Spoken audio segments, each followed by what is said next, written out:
Hi guys, today I am doing a book review on Shadow and Bone by Leigh Bardugo. Hope that's how you say her name.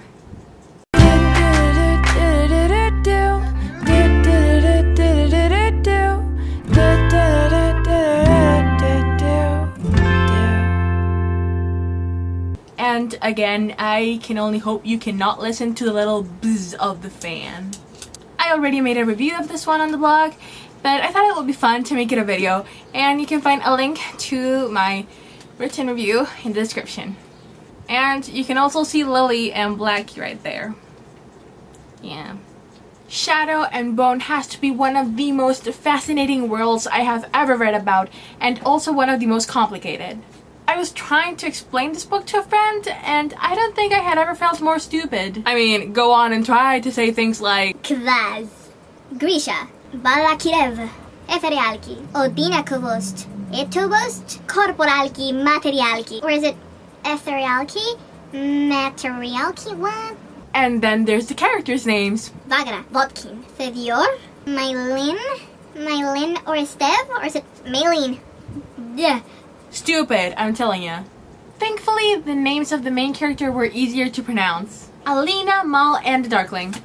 It was one of those books where you start reading and you just think, what the hell? What is this? I'm so confused. What's happening? Wait, who's telling the story? What the freak is Kuya?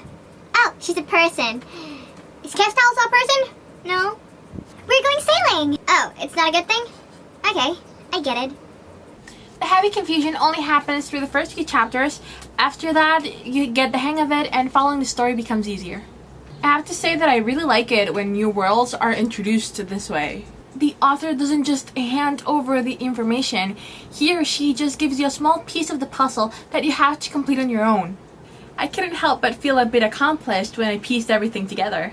Even if my mind was being dense and I was a bit exasperated in the first two chapters, but in no time I was like, this, that, okay, sorted, let's keep the story going. I can tell that this series is going to be one of my favorites. I just recently got the second book and I am so excited to continue. I am thinking about the story right now and I wouldn't say that it was action-packed, but there was never a dull moment. Ever. The pace was excellent, the main character was really strong, but she still had weaknesses. Note, that does not mean she was weak at all.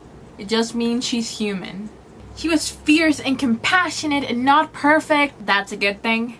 The metaphors and lessons in this book were unforgettable. I feel like I got so much out of it.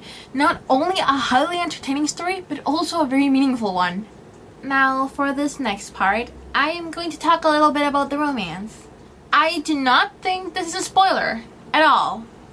The thing is, I walked into this story blindly, completely and utterly clueless. I had no idea what it was about, what happened, and yada, so I was very surprised with what went on in the romancy part.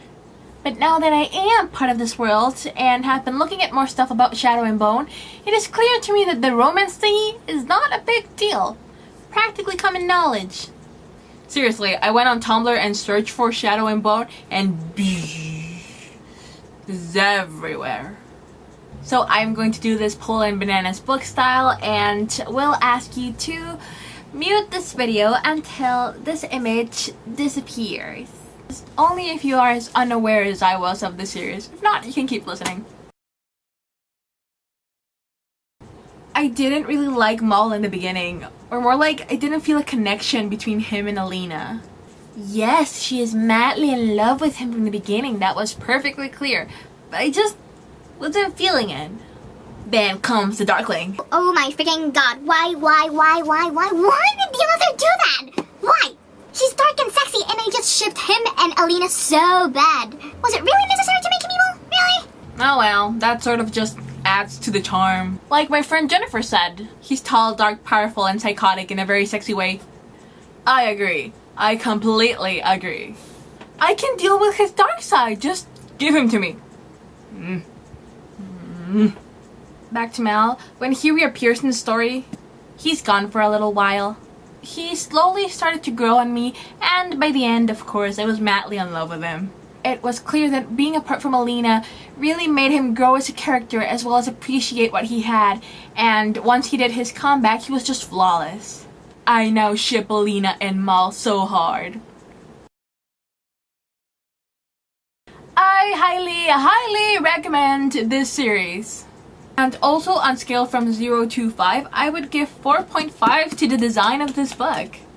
The book jacket, the book itself, the chapters, the little map. I just really like it when they put effort into designing a book. Mind-blowingly amazing. I read it in 2 days. 2 days! And I was right in the middle of my finals. That has to say a lot. If you have not read it, you should. That simple. 5 out of 5 stars on Goodreads, and on my blog I rated it as amazing. They finally know how to pronounce this. It's Siege and Storm. Thank you, Amber, for letting me know. I made a fool of myself when I mentioned this in the past, but now I know. Let me know if you have read it, if you liked it, or if you will be reading it soon, because it's so good. I will see you guys in the next video. Bye!